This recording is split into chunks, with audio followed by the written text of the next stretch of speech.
Alat dan bahan untuk praktikum difusi. Yang pertama, terdapat stopwatch. Di sini saya menggunakan HP.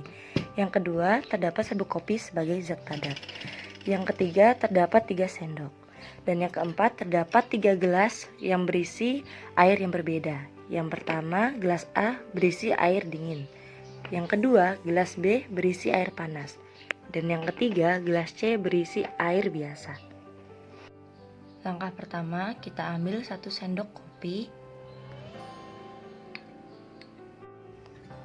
Siapkan stopwatch, lalu masukkan 3 sendok kopi secara bersamaan.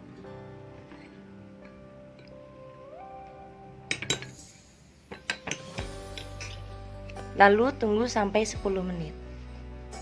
Setelah 10 menit, pada gelas A yang berisi air dingin masih terdapat endapan dan masih banyak serbuk kopi yang tidak turun ke bawah gelas.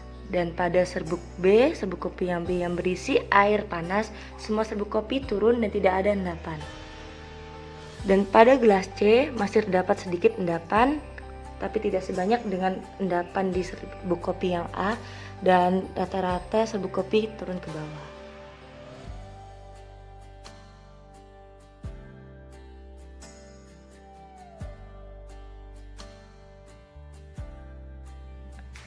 Alat dan bahan untuk praktikum osmosis. Di sini terdapat 2 buah gelas, terdapat 2 buah butir telur ayam, terdapat 1 sendok dan 1 garpu, terdapat lidi yang berjumlah 8 buah, terdapat sedotan yang berjumlah 2 buah, terdapat lilin, terdapat korek, terdapat air biasa, dan terdapat sirup. Kemudian 2 buah gelas yang kita siapkan kita isi dengan 2 jenis zat larut. Yang pertama air biasa dan yang kedua air dengan 4 sendok sirup. Dan ini sudah saya siapkan 4 sendok sirup, sudah saya masukkan. Lalu kita aduk. Langkah selanjutnya, telur yang kita siapkan kita pecahkan bagian bawahnya sekitar 2-3 cm tanpa membuka selaputnya. Dan cara memecahkannya yaitu dengan memukul dengan garpu secara perlahan-lahan sampai retak, dan nanti kita buka menggunakan tangan kita secara perlahan. Dan ini adalah hasil pengelupasan cangkang sekitar 2-3 cm pada cangkang telur tanpa merusak selaputnya. Kemudian 2 buah sedotan yang kita tadi siapkan kita beri tanda seperti ini dengan tanda spidol berwarna biru dengan skala 1 cm. Dan kemudian nanti kita masukkan bagian bawah sedotan ke dalam cangkang telur yang belum dilubangi. Dan nanti kita akan melubangi cangkang telur ini dengan jarum pentul atau garpu. Kemudian cangkang telur yang belum terkelupas kita perlahan tusuk dengan jarum pentul, sesuaikan dengan ukuran sedotan. Agar tidak jadi keretakan, kita sematkan cairan lilin di samping cangkang yang sudah kita tusukkan dengan sedotan.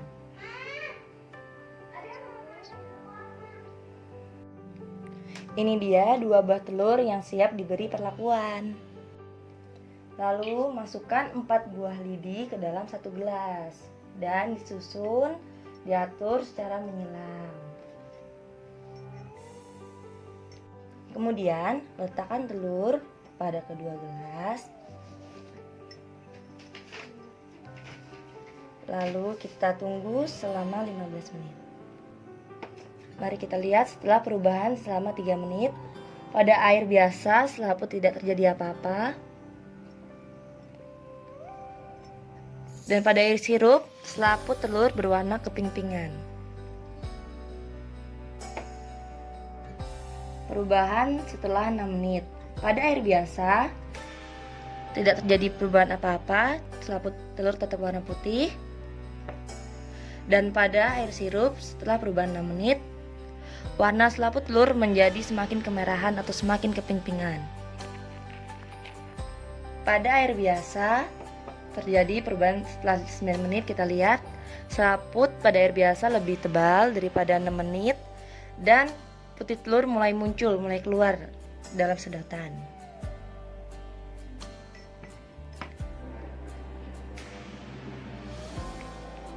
Dan pada air sirup, warna semakin kemerah-merahan dan kuning telur pun mulai muncul, mulai keluar.